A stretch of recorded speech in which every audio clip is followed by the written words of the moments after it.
The one thing that's kind of near and dear to me is that I'm able to come back and give back in a way that I love doing it. Breakdown, good job. That I can reach, a broader athlete and more athletes from different sports. Go and give my expertise and my knowledge and just share my experiences to help them get a leg up. It's just about getting better.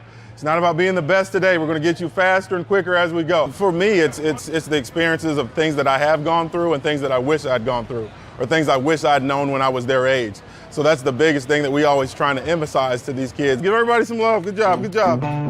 Welcome to the Go Big Redcast with Dave, Honky, Homer, and Redcast Rob.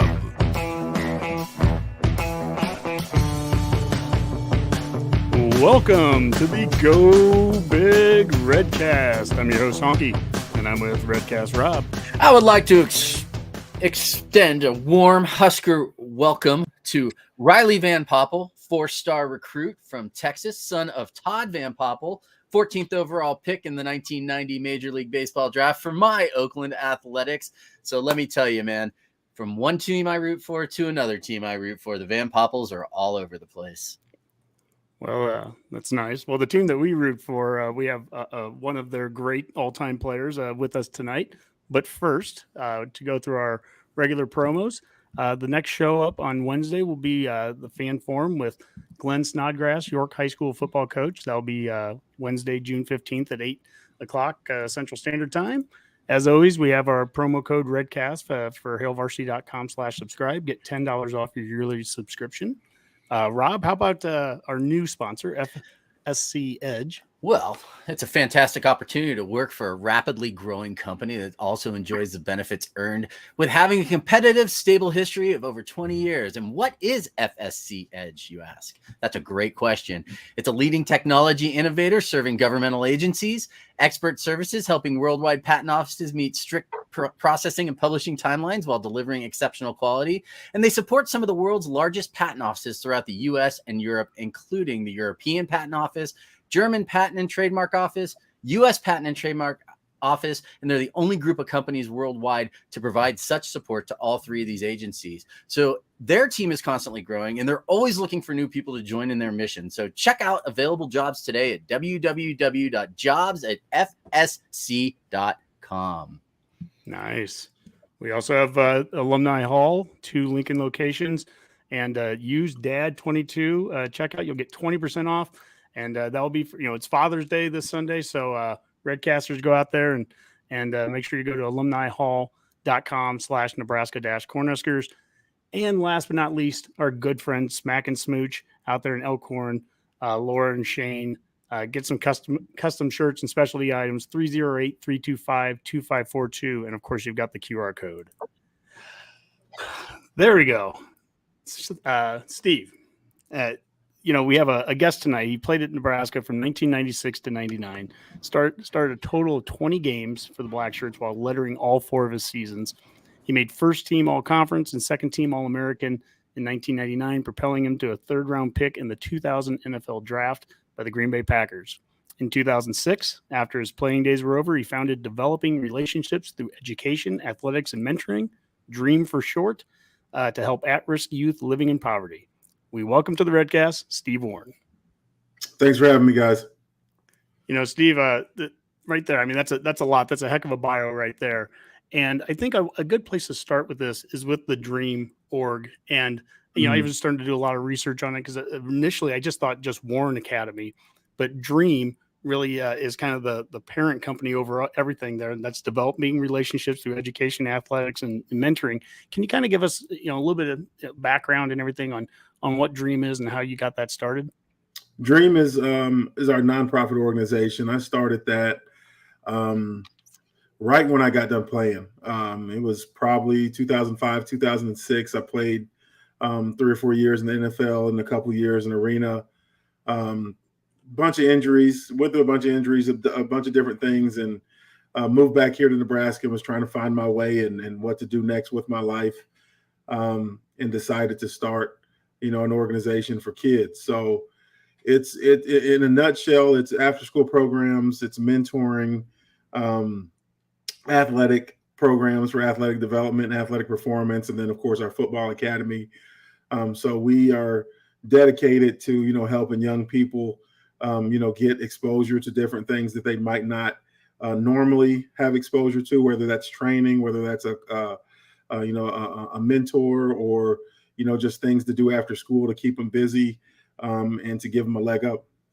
Mm-hmm. Well, and there is quite the impact here. I just took this off the website. 600 youth served daily through after-school programs, 100% free after-school programs for participating youth.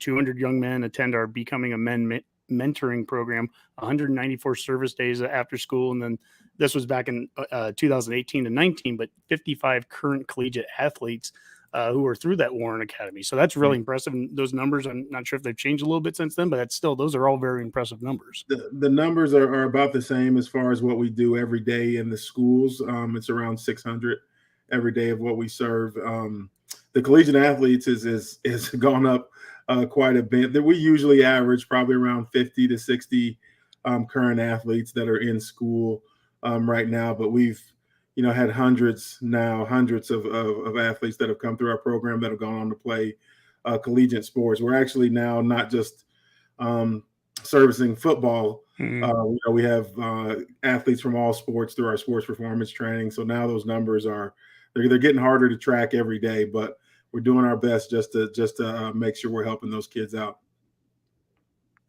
Mm-hmm. Well, let's start with we do something on your tweets of the week, and we're going to start with this one here just from today. The Warren Academy sent out another week, another opportunity to get better. Week 2 of our summer program starts now.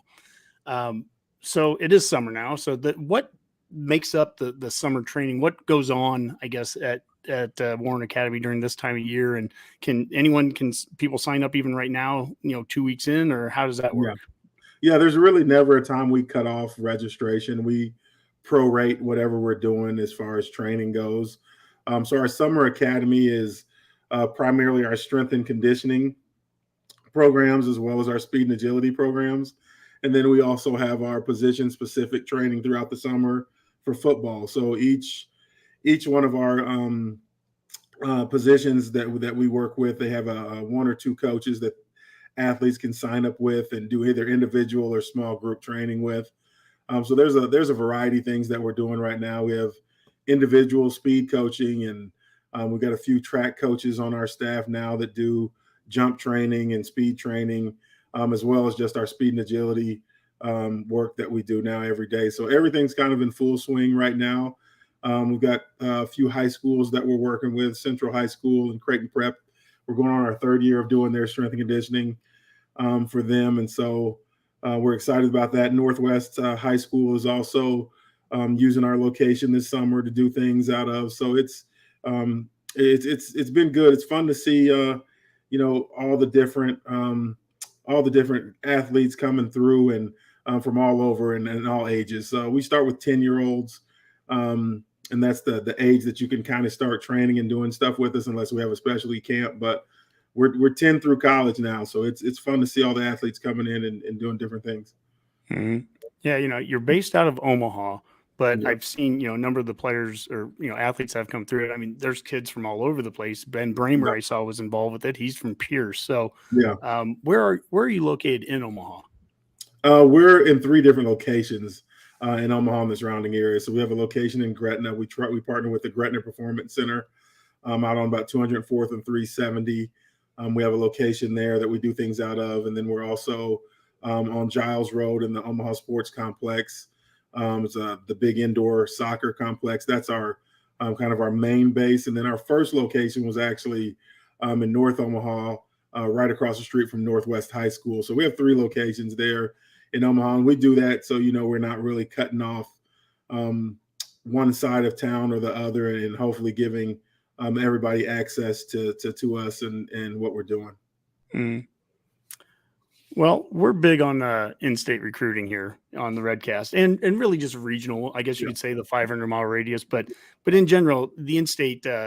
We've shown this graphic a number of times. It just changed today because one of the in-state kids, Cade McIntyre from Fremont Bergen, he just announced he's going to Oklahoma. But I mentioned Benjamin Bramer here earlier. He's someone that's committed. I saw some tweets that we had out here. Warren Academy here. You retweeted something from Ben Bramer. Here's one where you retweeted with Tyson Terry, who is a 2025 in-state kid. And then even Zane Flores, and we've talked about him a couple of times. He didn't get a Nebraska offer, but he's going down to Oklahoma State. Talk about some of the kids that come through there, and what are some of the things that the Warren Academy does, and how does it help prepare these kids to be getting these offers? The one thing we do is just, offer advice to some of these athletes that are getting recruited, just on how to handle the process. And we talk to the parents a lot about the different things that they're going to experience and helping them, navigate it. It's for anybody that has not been through it. Recruiting is fun, but it's also very stressful. So we're we're kind of counselors in that way. And then just from the training standpoint, it's whatever they need. Some of the athletes that are on that list have done speed and agility with us or have worked with us in the weight room. Ben Bramer and Zane and Tyson Terry and those guys do position training with us. The fun thing about Ben, Tyson, and Zane is that we've been a part of their programming and life since they were like fifth, sixth graders, right? They started coming to our camps and stuff when they were like in the fifth and sixth grade. So it's fun to see those pictures of those kids when they were really young. And Tyson Terry's uncle and I, Aaron Terry, who is the recruiting coordinator at Iowa Western, he was I gave him his first job, but he was one of my coaches when I was at Concordia. So Tyson was a young kid running around the weight room with us and working out with the kids when we were out in Concordia. So it's fun to see these kids get these opportunities now, because that's what, our goal and our mission was to help, kids from a young age get to the point to where if they want to go on and play college football or even pro football, that, we were helping them at a young age get prepared for that and to get that opportunity. Well, and you definitely can see some of the results. We had Michael Severe on last week, and he talked about seeing Tyson Terry on the sideline at Nebraska, and it was like, who is this guy? Is this like a redshirt freshman? Oh no, this is a freshman. Yeah. And I had some other guys that were sending me photos of like Ben Bramer on his most recent visit, and just how much bigger he looked this time around than a year ago. Some of those photos, so you're really seeing the development. Some of the things that obviously that they're doing with you guys are working. So that's very cool to see. Yeah, and it's work. Devin Jackson is another kid that was, it's fun now. He was just in the weight room today, working out.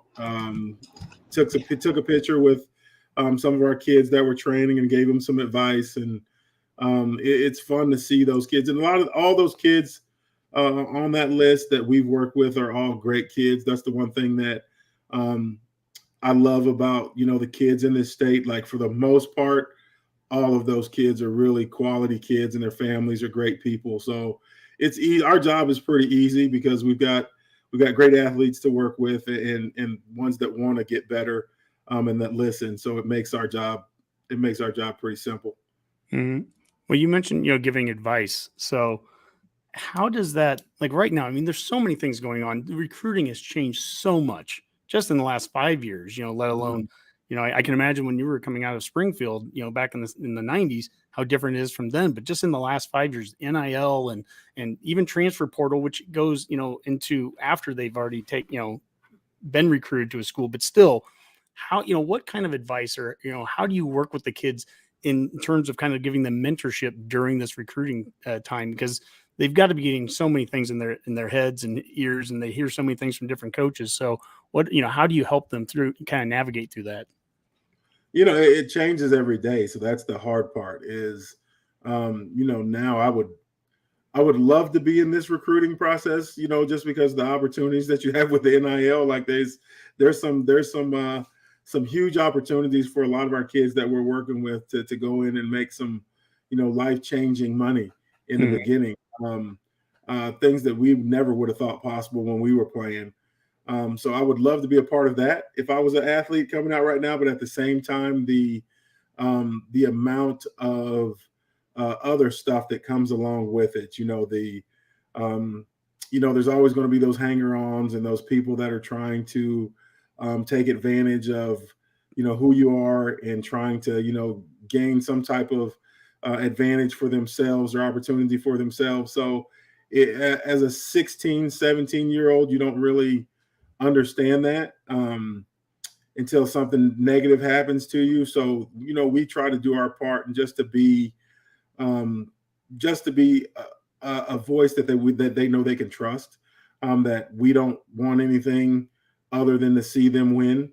And that's always been our thing. Is a lot of our coaches, we've had our time to shine. We played in the NFL. We've had all the limelight and all the stuff that comes along with it, and we're not really interested in that anymore. I'm an old man now with 4 kids of my own, and I don't have time for a lot of the stuff that happens in the public eye. I don't really want to be a part of it. I just want to go to work and come home and train. So we don't need any of that stuff. We don't need any of the light. We don't need any of the accolades. We just want to see these kids win, like I said. Mm-hmm. Well, I want to show this graphic again. It's intriguing to us. We bring this up a lot, and it's the importance, for Nebraska to be good. Again, you got to recruit, well in state, and just in this 1 year alone, we mentioned Zane Flores, who we didn't offer, but there's 8 other kids that have gotten offers that are in state. 4 of them have committed. There's 4 from 2024. There's 2 from 2025, and there's Deshaun Prince from Omaha Benson already in 2026. So that he's just getting out being a freshman or 8th grader, I guess. You see that right now, and you read this when you go to any of the Rivals or 24/7 or any of those, that there's so much more talent in the state. And I guess you've had a chance now to work for over a decade with these kids. Is there more talent now, or is it just being identified more by more coaches coming and finding it? Has it always been there, but now it's just really getting developed through programs like the Warren Academy? I mean, what are you seeing from a in-state and regional base from a talent standpoint? I would say there's more talent now than there was when we first started training. When we first started, we had there's always 1 or 2 guys in every city, Lincoln or Omaha or somewhere in the surrounding areas that had Nebraska type talent. But I think now you're seeing it in every class and multiple. And just the one thing is like the access to training now that kids have. I think that's changed a lot. And the things kids are doing now, from a training standpoint, they're starting earlier. From a development standpoint and a technique standpoint, they're starting earlier. And they're getting really good at their craft. So there's always been athleticism. I don't know if there's always been the technique behind it or the development behind it. There's always been good size here. That's one thing that, some of the people that I know from around the country that have always recruited the area, they've always come into Nebraska and look for linemen. So there's always been like those linemen, tight end type people. But now you're seeing quarterbacks and running backs and receivers and tight ends and linemen. Now you're seeing the whole gamut of athleticism in every position. We've got a question that came through here. Jason Stenger, he's lighting up our question board, and he wants to know how many of the in-state kids that have a Nebraska offer have you worked with? Probably 60 to 70% of those kids. If they've been around Omaha, if they're from the Omaha area, they've come through Warren Academy at some point. A lot of the kids, like I said, we've worked with from a young age, and now they're now they're at the level that they're at right now. So from that list alone, I think there's 7 kids that are doing stuff with our coaches or that have come through our program or that come over and do things and work with our guys. Mm-hmm. So just in the last couple of weeks, we've had in Lincoln the Friday night light camp, and then there's other camps that are going on. So does the Warren Academy kind of collectively, do you send kids to these camps? Does it work like that, or does each individual kid just kind of go on their own, or do you assist with getting them to camps like that? The only really assistance that we do as far as getting kids to camps, if we have kids that can't afford to go, we try to help. We try to help with from the dream side of it. We're able to take some of our discretionary funds and help a kid maybe get to camp or pay for camp.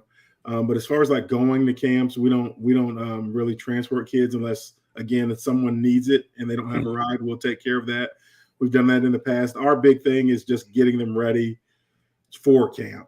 So we're doing the things in-house to make sure that they're ready to go when they get to camp, so they can so they can excel out there. I think it's interesting is that this is the human element of this. Sometimes, as fans, we just think of recruits as just, they're just cogs in the machine. They're just, a 4-star or 3-star. And there's real life to this. There's money that it costs to go to camps. You have to travel and get to camps. It's not everything is, sometimes I think we have these illusions of, it's big NIL money and all that. And sometimes it's just, we got to get kids to these places. You got to get them seen. They've got to be able to find transportation, all that stuff, the human element behind it. And I think that's really cool what Dream does. I think it's really cool what Warren Academy does to work with these kids and try to build them kind of holistically, not just physically, but also, prepare them for it. I think something that's interesting today, Cade McIntyre from Fremont, he got an Oklahoma, or he committed to Oklahoma. Yeah. So that's a second kid in 2 years from the state of Nebraska that's going to Oklahoma. We've had, Iowa come in here. We've had Oregon. Coaches aren't afraid to come into Nebraska now. And there's a lot of coaches. And I look at that, quite honestly, personally, I think it's good. I mean, I want Nebraska kids pursued, and I want them to come to Nebraska if at all possible. But I love the fact that, schools aren't shying away because the talent is here. I want the talent to be identified. So I think it's a great thing that Warren Academy seems like it's come at the right time, because the talent is here, and it needs organizations like the Warren Academy to help get those kids recognized and developed to get to the point where they're getting those offers. So that's really cool.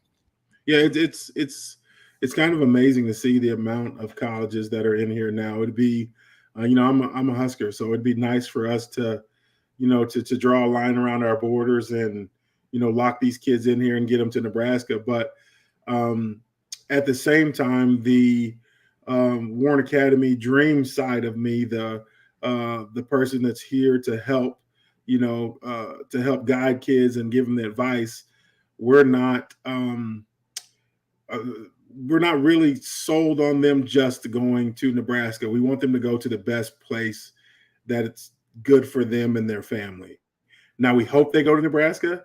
We hope they would all stay at Nebraska, but at the same time, we're going to support them wherever they go, because it's their lives to live. It's their decision. They have to play there. They have to do the things. They have to go to school. They have to be away from their families or with their families, and it's their decision. So whatever their decision is, we're there to support them. But at the same time, being a Nebraska guy, it would be nice to see, some of those guys stay home and help us get on the right track. But if they don't, we're going to cheer for them either way. We've had a lot of guys that have left. Noah Fant and Harrison Phillips were two of our guys that trained with us growing up and coming through here. And of course, we know where they're at right now in the NFL and what they've done and what they're going to continue to do. So, there's opportunities besides Nebraska, but, sometimes it would be nice to see these guys just say we're staying home. Yeah. Hey, we're a Nebraska podcast. That's what we want to see too, Do some of those guys, do they come back? Are they alumni of the Warren Academy? Will they come back with Fant and Phillips and help out? How does that? Yeah. So they're all alumni. They're all guys that come back. And like I said, Jackson was in today and talking to some of our kids, and Noah comes back and works with us and does things when he's in town. If he needs a place to work out, he'll call and, we'll open up the doors. Harrison Phillips is back all the time and doing things. So we try to stay very connected with our guys and make sure that they know they're always welcome, and that we're here for them if they need us. Mm-hmm. Rob, do we have any other questions right now before we move into? Okay. We do, as a matter of fact. Osborne had every coach in the state developing kids to fit the program for several decades. Do you see that same thing starting to cascade through the state with Scott Frost at head coach? That's what Brad Richards is asking.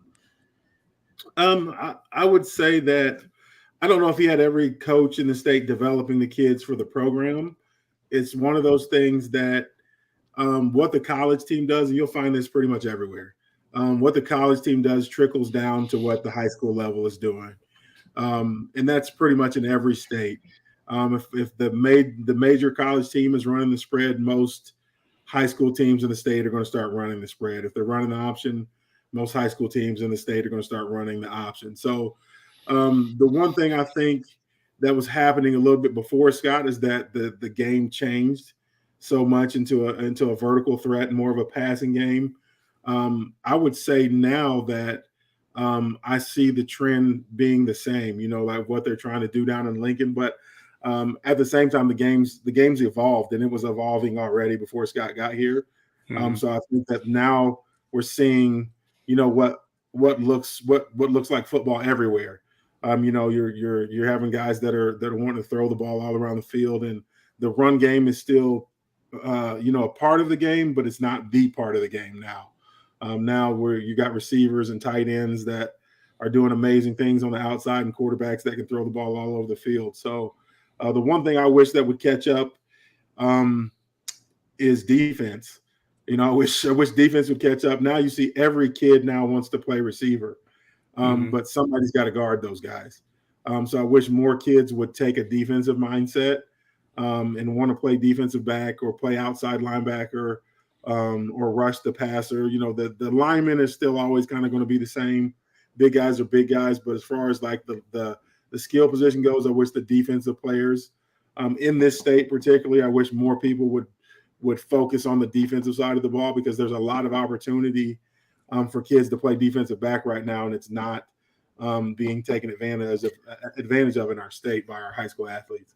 It's interesting that you say that too, because I just sent my son to a football camp a couple of weeks ago, and he wants to be a wide receiver. But at the camp, if you signed up as a wide receiver, you also had to learn the defensive back. So they had you matching up. So, I mean, there was a lot of one-on-one drills going on, and you had to learn. And they weren't just saying, okay, line up against this guy. They were teaching him, like, okay, if he goes outside, you use your right hand. If you go inside, you use your left hand, like forcing guys off of their route, things like that, like everything, like forcing them out of bounds on their route. So they were teaching them both sides of the ball on that and how to counter it on site. So that, I mean, it'd be nice. You're right. If they could just teach that anyway, because you never know which side they're going to really excel at, no matter what they want to be doing. So no, there's only one football on the field. There's 4 or 5 receivers, out there at a time sometimes. So somebody's got to guard those guys, and there's scholarship money and NIL money for defensive backs too. So it's we see it all the time with our 7-on-7 program. When we have tryouts, we have 90 receivers and 20 defensive backs. Yeah, it's funny. outrageous. Oh, sorry. I'm kind of breaking up here, so I apologize. I didn't mean to cut you off. But yeah, it's kind of funny because I told my son too. I said, well, you should get used to playing defensive back, because the fact of the matter is that 99% of the quarterbacks out there are not Peyton Manning. So chances are you'll be catching more passes from them than you would your own quarterback anyway. Absolutely. Yeah. Yeah, it's hopefully that catches up, but the trend is the same everywhere. Like I took my son, he's a 7th grader, so we took him to a camp in Chicago just to give him, some exposure of what it looks like outside of the state of Nebraska competition-wise. And it was the same thing there. Like the camp was a national camp that traveled the country, but they didn't figure it out any better than anybody else has. Again, there was 40 receivers and 18 defensive backs. But there was a lot of guys in that receiver group that were really defensive backs, but they want to be receivers. And that's going to hurt kids, in the long run, unless you're lucky enough to have a college coach or a recruiter to be able to see what you can be. Kids stick themselves on one side of the ball, and they'll cut off their opportunities to play at the next level because they're not being seen at what their skill set really is probably better suited for. So that's the one thing I wish. We can't do anything about anywhere else, but that's the one thing here that we're trying to, encourage more kids to play defense, because there's a lot of opportunity for defensive players out there right now. And there's coaches, we talk to coaches all the time that are looking for defensive backs that are 6'1" and 6'2" to help, guard these big rangy receivers out there now. And there's kids that can do it, but they just have to take the mindset of, I want to be a defensive player. That's interesting. I mean, that almost takes me back to like the early 80s, how they used to recruit. I can remember McBride talking about like we would recruit 6 running backs, and the 3 that couldn't make it, they would just move them to defense. But it wasn't like guys weren't getting recruited defensively first. They were getting recruited for, the offensive skill. And then, but the idea, and then that started switching kind of in the 90s, is that you get some real deal, defensive guys. And you think about those Miami and those Florida State defenses, and that's what we started building ours around. And that's, where we started recruiting guys like you and getting, oh my gosh, I mean, the amount of all conference and all American defensive players that we had, great talent and great skill. I coached for about 18 years youth football in Lincoln, which was like 5th through 8th grade. They didn't have junior high football in Lincoln. And so I would go to those coaches clinics every spring from the last year of Solich all the way to the second year of Frost right before COVID. And then that's the last one I went to. But those spring ones, you asked Rob about, did we, or actually the viewer was asking about, do the schools copy what Nebraska ran? And I think in some ways they kind of used to when it was very consistent, when it was Osborne and even Solich.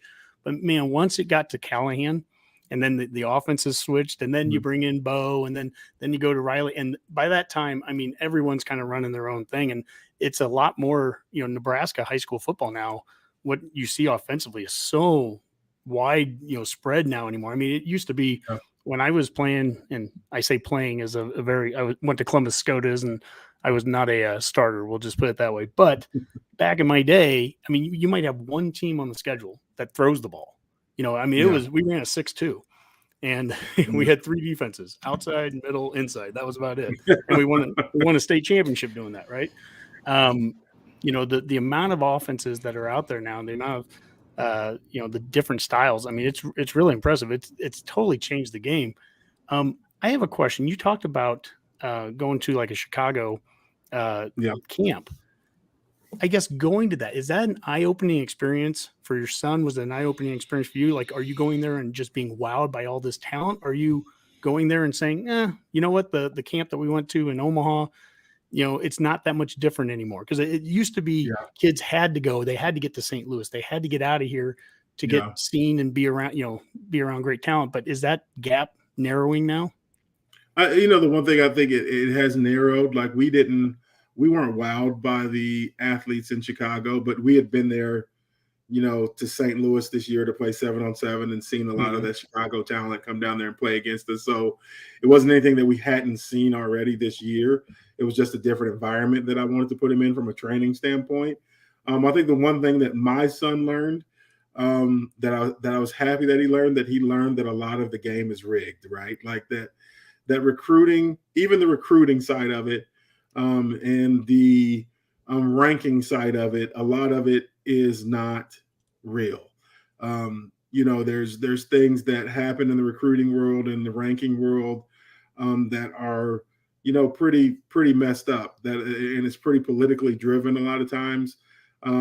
Zane Flores, right, didn't have an offer going into, this summer, and then blew up out of nowhere, and he's an Elite 11 quarterback now. He's been that good for 2 years. He hasn't changed who he is or anything, and he's been that same kid and been that good. And we were sitting around as a staff like, when is it? We know it's going to happen, but what's taking so long, right? But a lot of it is just because you've got these guys out here that can push the agenda, especially at the quarterback position. My son plays quarterback, unfortunately. Especially at the quarterback position, it's really a rigged game when it comes to that, and the kids that are getting pushed to the front all the time aren't the best kids.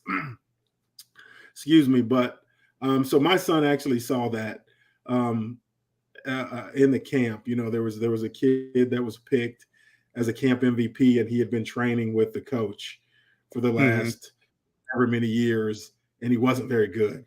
But he was picked as a camp MVP. So it was one of those things that my son and the other 2 kids that we took were like, wow, like this is how it works. And that was good it was a good lesson for them to learn.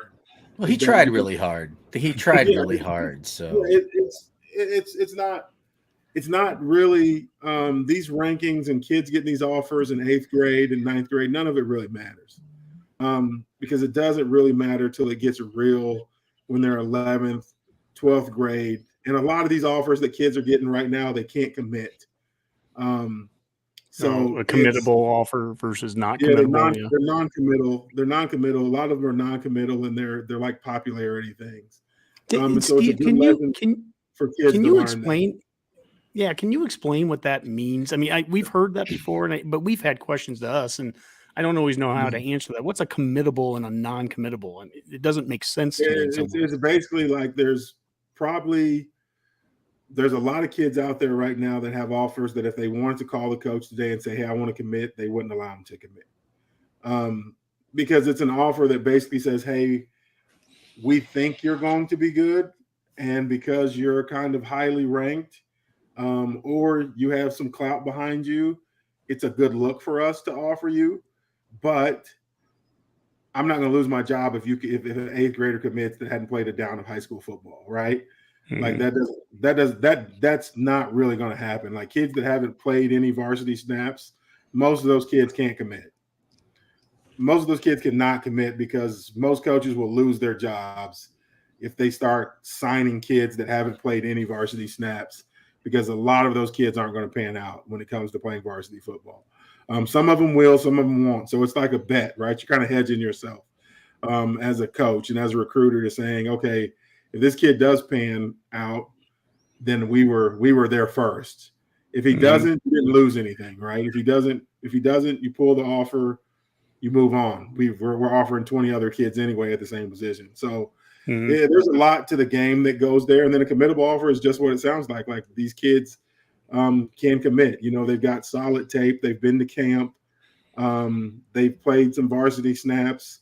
Those offers are real, right? And then the kids that are younger, those are offers that they can't really commit to those offers. It's just really something that the coaches are doing to kind of hedge their bet a little bit. Well, you said something interesting too, and it kind of brings me back to an interview that I did with Chancellor Brewington the other day, and he was talking about his experience with recruiting because he didn't even start playing high school football till his junior year, right? He's actually a baseball guy, he was saying, because his dad was a baseball guy, pitched for the Giants and whatnot in the majors. And he had said that a bunch of schools started coming to him and giving him offers. A lot of, I think they were WAC schools. Mountain West ones. Mountain West. Yeah, Mountain West. And that he didn't really understand the recruiting process all that much. And then when he finally went back to some of the coaches to be like, yeah, I'm interested, they were like, oh, well, we hadn't talked to you in so long that we filled your spot with a junior college guy, or we filled your spot with this other kid. And he's like, and so when you say that recruiting and all of these rankings are kind of a mirage, that was actually that's where it clicked in my head that like, yeah, this is making sense, where all these schools, they'll start throwing out offers, but just because they're offering doesn't mean that these kids really get to go to these schools, right? Like sometimes they're just putting offers up because they want to block another school maybe from doing it or something along those lines. And that's such an interesting, it's almost evil in a weird way, and it makes me want to support NIL even more. So it's an odd game. You know, it's the recruiting world is changed drastically in the last 2 years, and even now, like today with the NIL, everything's changed, and everybody saw the Saban in prime time and Jimbo, that whole. You know, they saw that a few weeks ago, and you know, it's the NIL money is going to make it even more, you know, difficult to really know what's going on and what's really happening. But a lot of those kids, those NIL kids that are getting that big time money, those kids are the kids that can commit anywhere, anytime they want to, right? So those are the 4 and 5 star kids that are you know, that are out there that are doing things, but it's a I don't even understand it sometimes, to tell you the truth. Like we have several quarterbacks right now that are very good quarterbacks. Daniel Kalen is one of our quarterbacks, and Braylon Camrad, Cole Payton's a kid that trains with us. Nate Glantz that's at Iowa State now. Like our quarterbacks in the last 5 years that have come through Warren Academy, if they've won a state title here, they were a Warren Academy quarterback or they're alumni. And some of those guys have gotten zero love when other guys have gotten love, and they're great quarterbacks, and you just don't understand it. And then we've had, you know, linebackers and linemen that have, you know, for us that look like no-brainers, and people just haven't jumped. So sometimes it's just what coaches are looking for and what recruiters are looking for. Sometimes it's even this happens with Nebraska. Like Cole Payton should have been a guy that probably should have had a Nebraska offer when they found out about him late. So it's some of it is coaches feeling pressure to have to offer kids, like you said, to block other schools because they don't want it to look bad on them if they don't offer a kid and that kid pans out and goes to a different school or leaves the state. So there's a lot that plays into the recruiting side of it, and it's all not because we really want a kid. It's because it's, optics a lot of times too.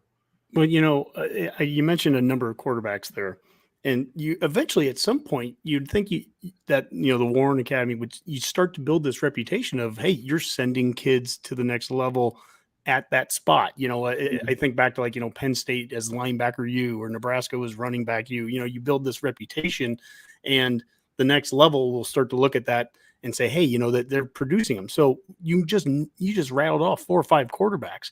And I think about someone like Flores as an example, or Peyton Cole also that you said there, that sometimes we'll be late to the game, and we say that, and I know there's going to be someone watching going, how are we late to find out about these kids? Why does it take so long to find out about Zane Flores or some whoever it is? I don't just want he's the one big name one this year that Nebraska didn't offer, and he got out, but. Why does it take so long, or what can you guys do on your end to help get, publicity, not just to Nebraska, again, to anybody, how do you get publicity out to these kids that really need it? We do reach out to coaches. That is one thing that we do. If we feel like a kid is,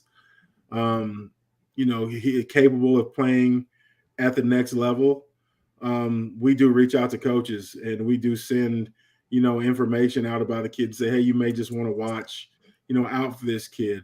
A lot of times the coaches kind of already know about the kid. And again, it comes down to system and what they already have in their rooms a lot of time, if they need the kid or not.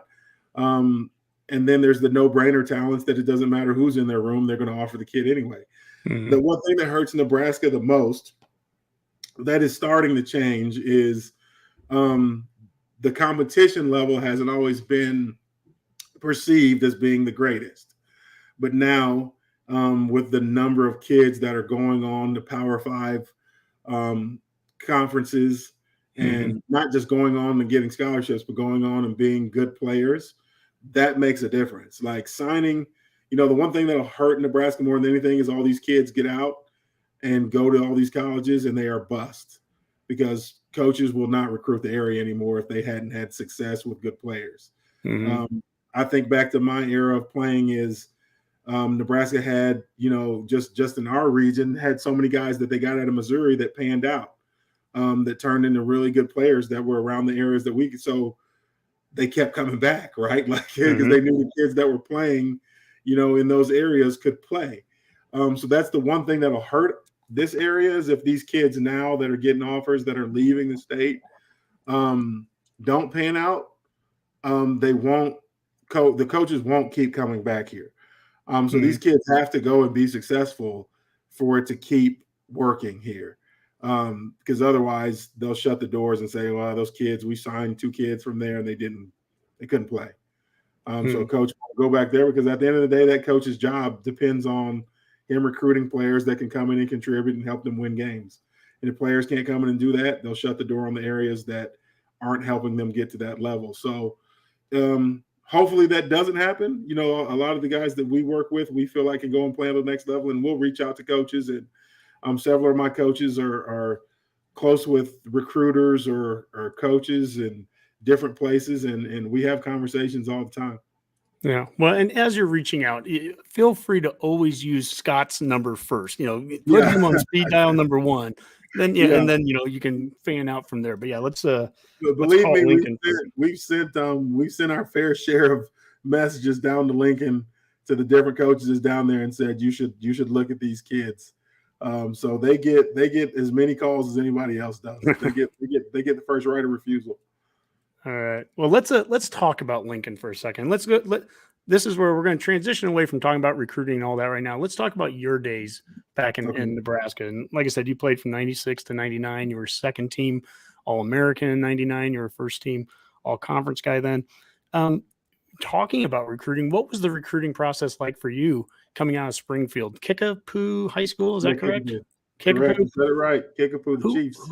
The Chiefs. Who was your? Maybe they might have to change that now. I don't know. I think I heard they're changing. That's a different conversation. But yeah, that sounds like a name that probably. Yeah, we were the Chiefs. The Chiefs. Who would have been your recruiting coach? I guess was there someone that had your region or? Coach Brown recruited me. Okay, Ron Brown, did you? Yep, and he's still a guy that's around, and I see him and talk to him all the time when I'm back. And my daughter's actually working for the athletic department now. She's filming practices and games. She's a freshman down there, so we were back for the spring game, and Coach Brown and her, had a good conversation, and I introduced him because he had seen her around and thought she looked familiar but didn't know. But so he was my recruiter and somebody that's that we think very highly of in our household. So he was the guy, still the guy. You mentioned earlier how, and I'm guessing he did a lot in Missouri regionally then, but that Missouri was a major state for us. And you hear fans right now say, we've got to get back to St. Louis and we got to get back into KC. And we do. But Missouri back then, I mean, you were from Springfield. The Westerns were Webb City. Mike Rucker was, St. Joseph. So it was all around that state. That was really a major producer for us. And I think it was the sack on Corby Jones at the end of that 97 game. So I want to say three of the guys on the D line, 2 or 3 of the guys on the D line were Missouri guys, because I think it was Rucker and Wistrom at least converged on them. Yeah. And to get back into that area, but that's interesting. So you get recruited by Ron Brown, and then so you come to Lincoln, and now you're not playing for the recruiting coach, you're playing for McBride would have been the defensive line coach, right? Yeah. So what was that like? What was Coach McBride like as a position coach, as a coordinator? Coach McBride, the funny thing about Coach McBride is he was, and anybody that's been around him knows that he is full of fire, and he doesn't hold his tongue, and he says what he is on his mind. The one thing I always loved and respect about Coach McBride, even to this day, we talk all the time, and he tells you the truth whether you want to hear it or not. And that's one thing I've kind of prided myself on doing, because it's made such a huge difference and impact in my life, that if I've got somebody that I know is telling me the truth, whether it hurts my feelings, you guys still there? I had a little. Yep. Whether it hurts my feelings or it builds me up, that we're gonna say it, or we're gonna have that conversation anyway. And that's the kind of coach he was. But it was coming from a place of love, and not a place of him trying to tear you down and just be evil. It was coming from a place that he wanted to build you up, but in order to build you up, he had to tell you what your faults were or what your good things were, that was good about you. So just a great man, somebody that that I love and is very near and dear to me, and one of the greatest coaches, I say, in college football history. Coach Osborne gets a lot of praise, as he should, for the winning that was done when those guys were around. But Coach McBride should be just as high in regard, in my opinion, because defensively he was our head coach. That was our leader. Coach Osborne was our overall leader, but defensively that was the guy that stirred. That was the guy that stirred the drink. He was the straw that stirred the drink. So for me, Coach McBride, he's the man. He is the man. Mm-hmm. He's the dude. Osborne got there, or took over in 73. McBride got there in 77. He was the right-hand man. He was the defensive guy for the last 20 years there. And you think about, I love the way that former players will talk about him. And it's everything you just said there. This guy he'll be as hard on you as anyone, but then he'll turn around and he'll love you at the end of the day too, and be able to do both. Actually, Rob, when you talked with Chancellor Brewington a week or so ago, he talked and said some of the exact same things about Sean Becton, and it made me think the exact same. It made me think of McBride, actually, as he was talking about Becton, because it was this, he'll be meticulous and he'll let you know everything you did wrong and all that, but man, he'll never let you walk away at the end of the day without giving you a hug and telling you he loves you too. And so that's a great coach there. Next to me, I've got the 99 media guide. And you were there during a very special time of Husker football. I mean, 96, when we talked to Damon Benning, and that was Damon's senior year. That team went 11-2, and nobody, and that they don't get any of the credit because they're in the middle of all these undefeated teams. All right. So there's an 11-2 team. Obviously, you had 2 starts on the 1997 national championship team. You played quite a bit there. You had 8 starts in 98, and there's a transition year, Solich's first season. That 99 season, though, that is for the Redcasters are too young to remember that. What an unbelievable team that was. I mean, if we just have maybe 7 less fumbles in one game against Texas, it was ridiculous. But if we just don't have those that one game, very close loss. I mean, that team went, I think, 12-1, and that Tennessee game, the final game of Coach McBride at Nebraska, that was such an impressive team and great players. You were on it, the Brown, Ralph and Mike. I mean, Carlos Polk. You can go down the list. Vanden Bosch. I mean, it was just a great group of guys. Kelsey. Kelsey. Oh, yeah, the Kelseys. I mean, the amount of guys, Jason Wiltz, the guys that you played with on the D-line alone in your 4 years. I don't know.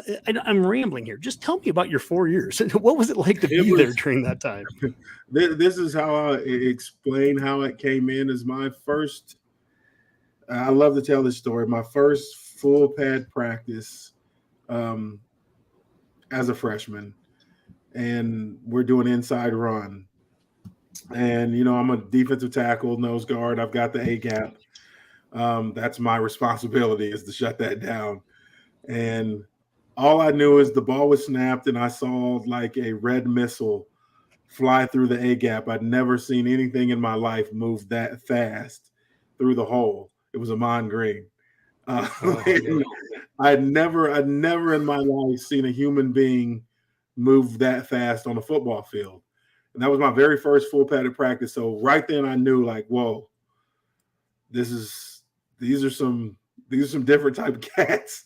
Like, we're not back in Springfield, Missouri anymore. Like, this is different. There's 200 of me out here, right? There's everywhere there's a dude that can make things happen in a very big way. Big people moving fast.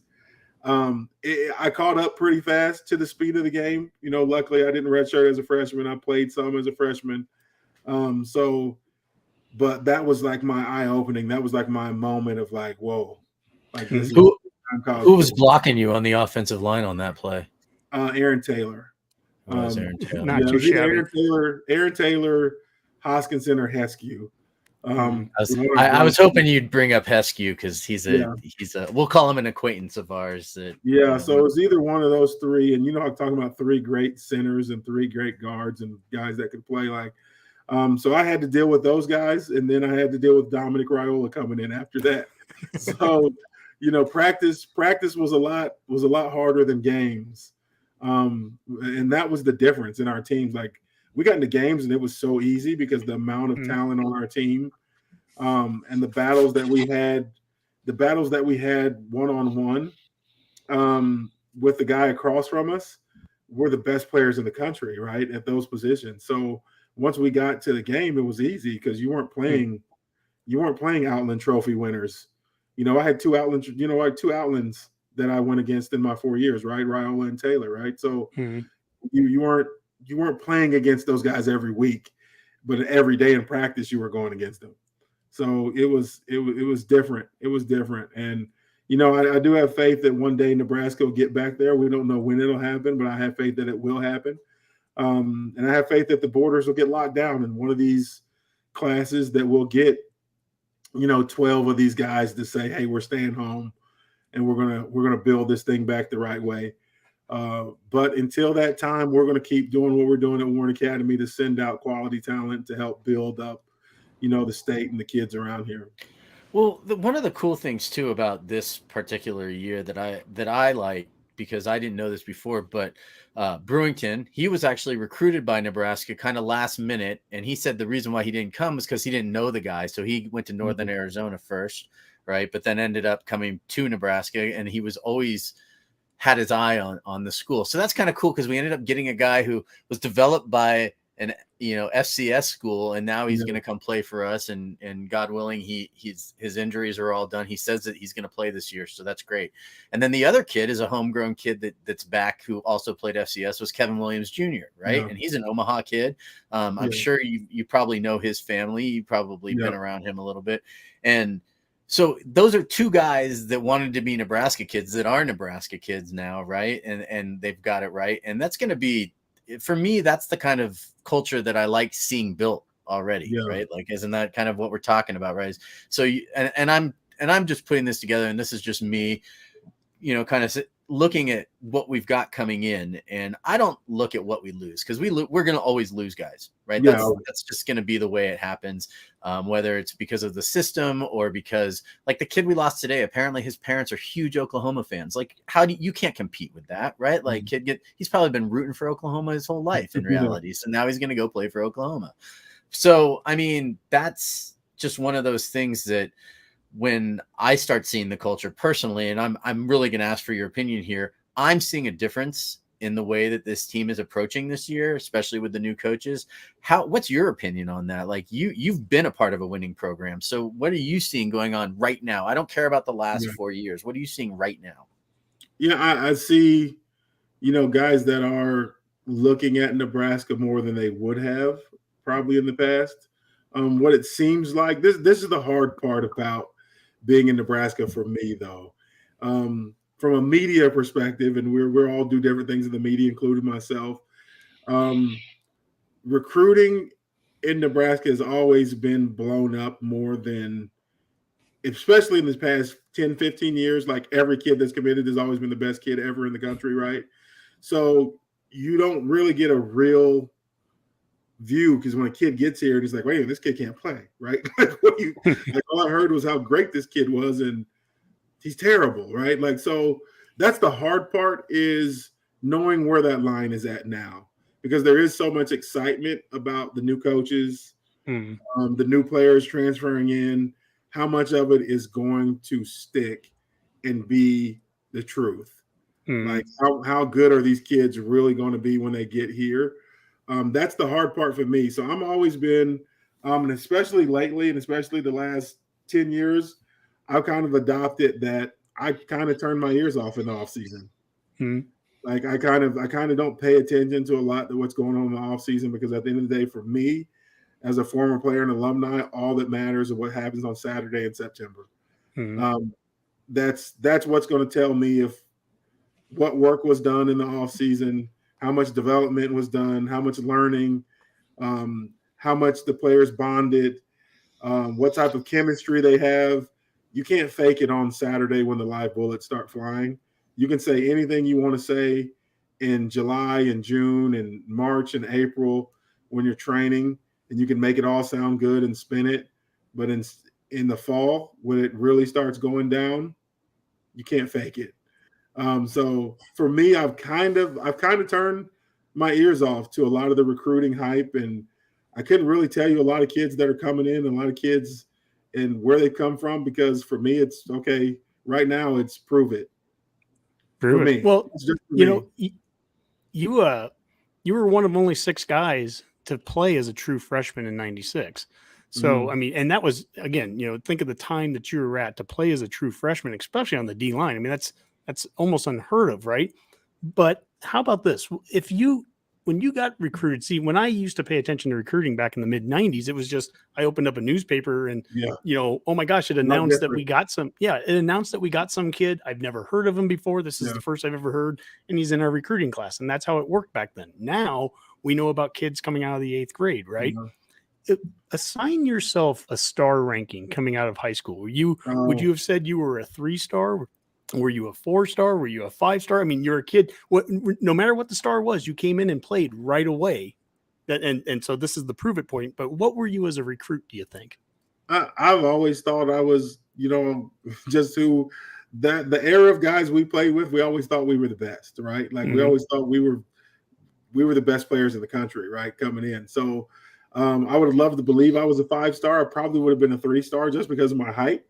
And the area of the country I came from, I think that would have, from a recruiting and ranking standpoint, from the people who ever do that, I think that would have been the things that they would have held against me. I would have been probably a 3 or a 4-star, depending on, what was going on. But in my mind, I've always been a 5-star, right? I've always been one of the best players on the field anytime that the whistle was blown. I love the best player at the position playing. I love that answer. I mean, that's a 1990s answer, because the reality is a lot of those recruiting classes back then, and it's revisionist history where we come back and go, oh man, we just went into Florida and California and just, all these 5-stars. It wasn't like that. It was but Terry Connealy was a 8-man football player from Hyannis, Nebraska. And he'd be lining up next to Christian Peter from, New Jersey, but it was a hodgepodge of guys. But you get occasional 5-star Amon Greens and all that. But for the most part,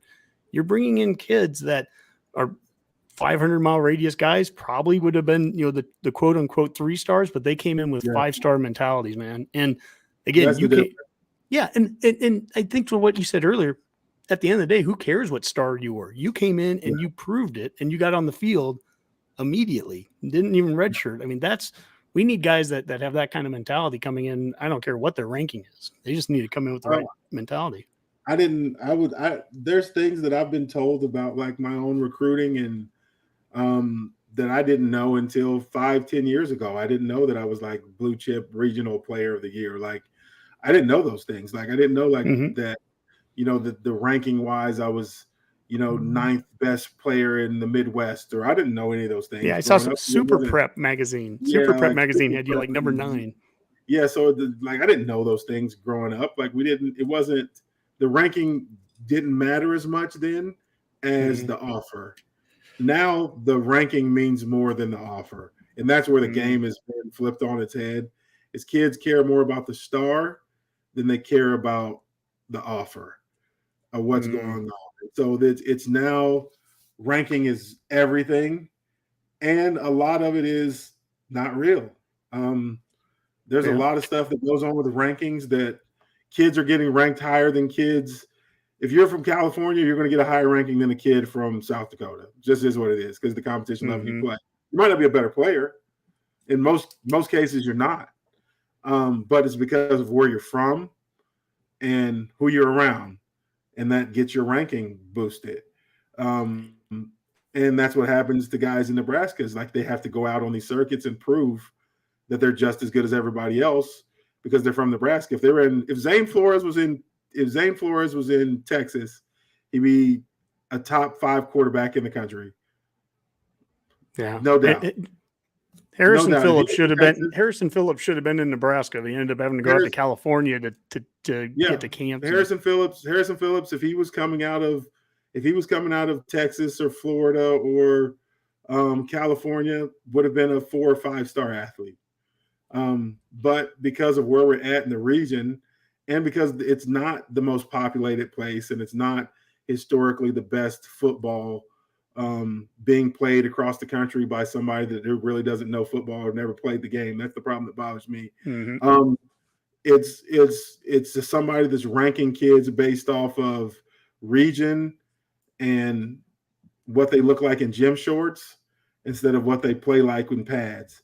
And there's a lot of gym short All-Americans that go around to these camps and make a name for themselves, but you never see them in pads doing much. Yeah. And so that's for me when it comes to recruiting now. I'm like, it's all fluff. It's a lot of fluff. It really is. And so that's why I don't really pay attention to this kid or that kid coming out of where they're coming out of, because a lot of it is fluff and it's blown out of proportion. And all these kids aren't great. There's a lot of 5-stars that are really 2 stars, and there's a lot of 2 stars that are probably 5 stars. And that's just the reality of it. And when you get to the NFL, you see that guys are coming from all over, Division IIs and FCS level, and they're becoming stars in the NFL. And it wasn't because they weren't stars in high school; it's because of where they grew up, or they hadn't hit a growth spurt yet. And so some guy, didn't know if they could be 250 when they were only 195. So it's a lot that goes into it that people should. It's fun. It's great to read.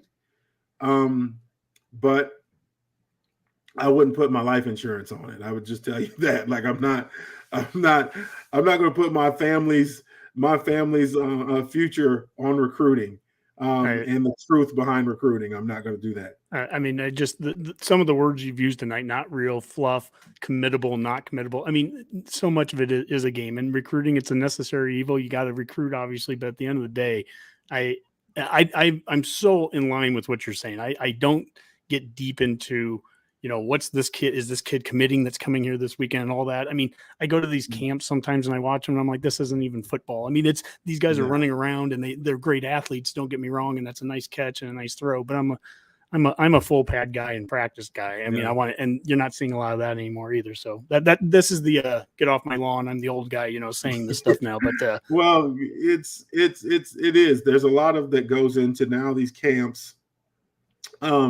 And we're no different. I'm not on a soapbox here. I've got guys that I feel like are great players that I meet, and I meet them in sweatpants, and I'm like, oh, I want to see you with pads on, like. And that's for us too. We don't really promote kids based on what we see in sweatpants. Sweatpants gives us. Okay, put him on this list. Athletically, he's a Division II kid. He's a Division I kid. Potentially, he's this. Okay, coach, this is what we see athletically. We haven't seen him in pads, so we can't tell you if he's that, because a lot of kids look like Tarzan and play like Jane.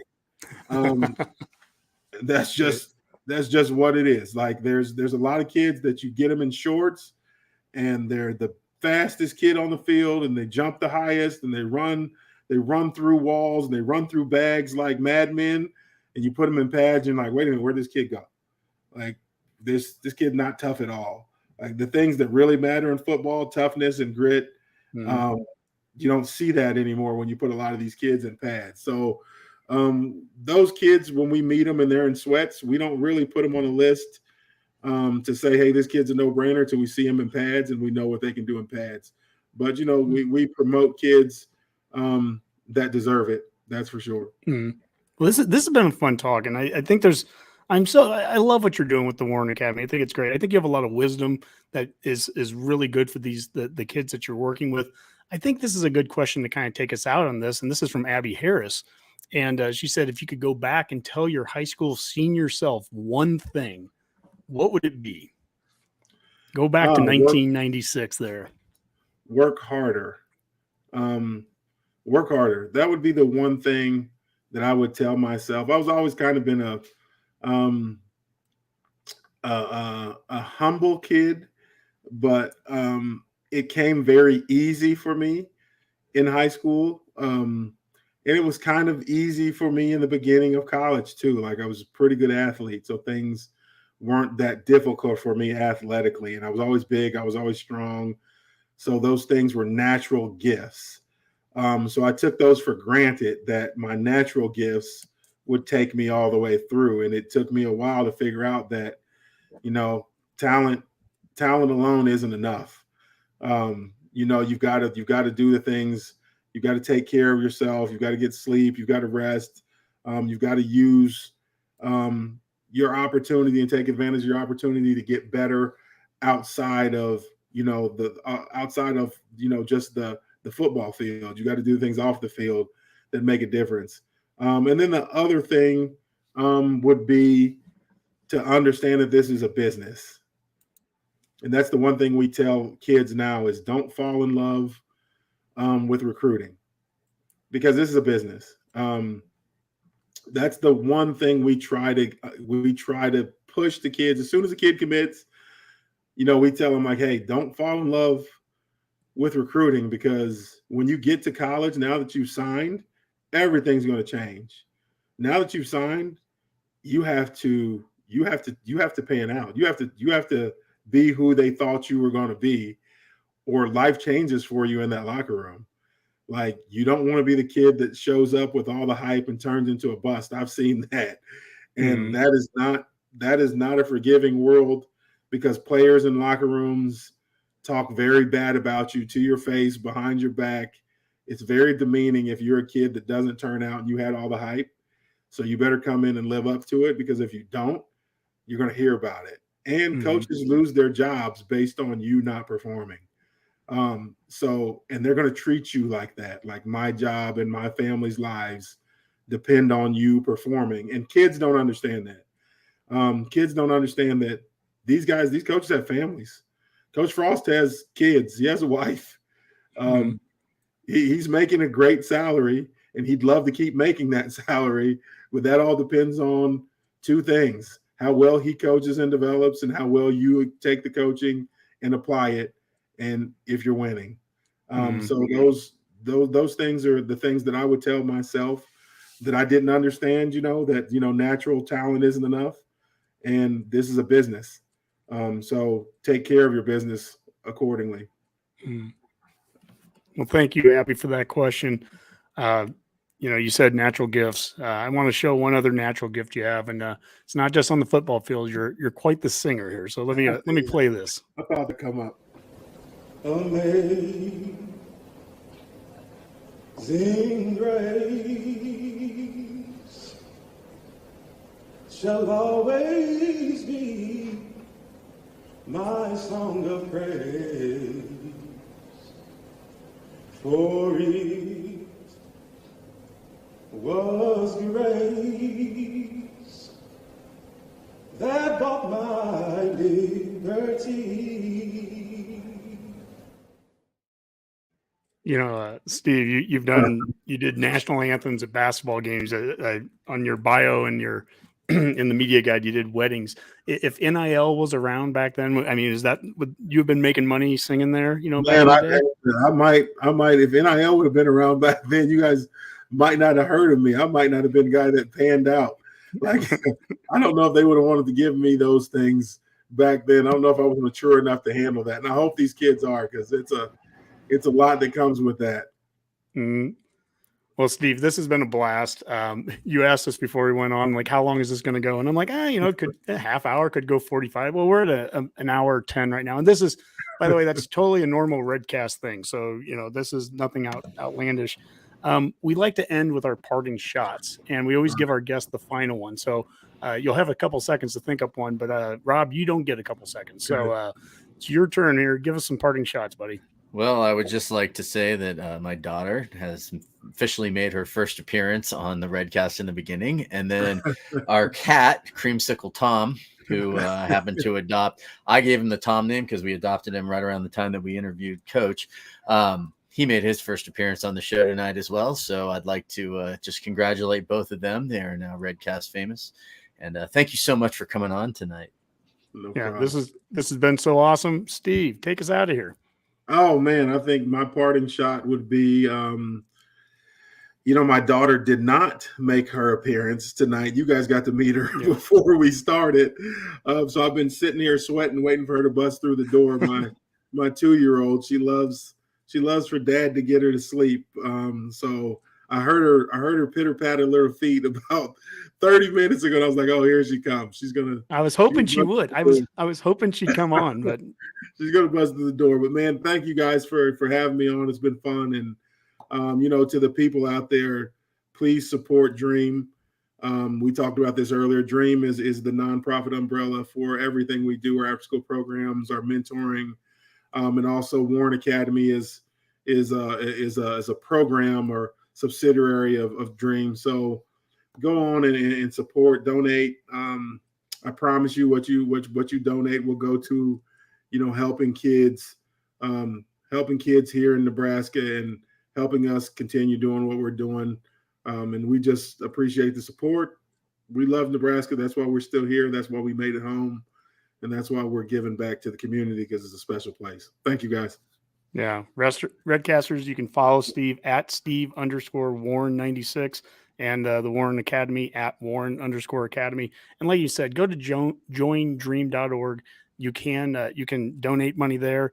Again, they have after-school programs that are 100% free for participating youth. This is a great program, and it's something that's helping so many kids out there. And who knows, because Scott is on speed dial, it can eventually, Redcasters, also benefit us there, on the football field too. So anyways, thank you so much for Rob and I, Steve. It's been great talking with you. And Redcasters, we'll talk to you next on the Go Big Redcast. Yes. Go Big Red.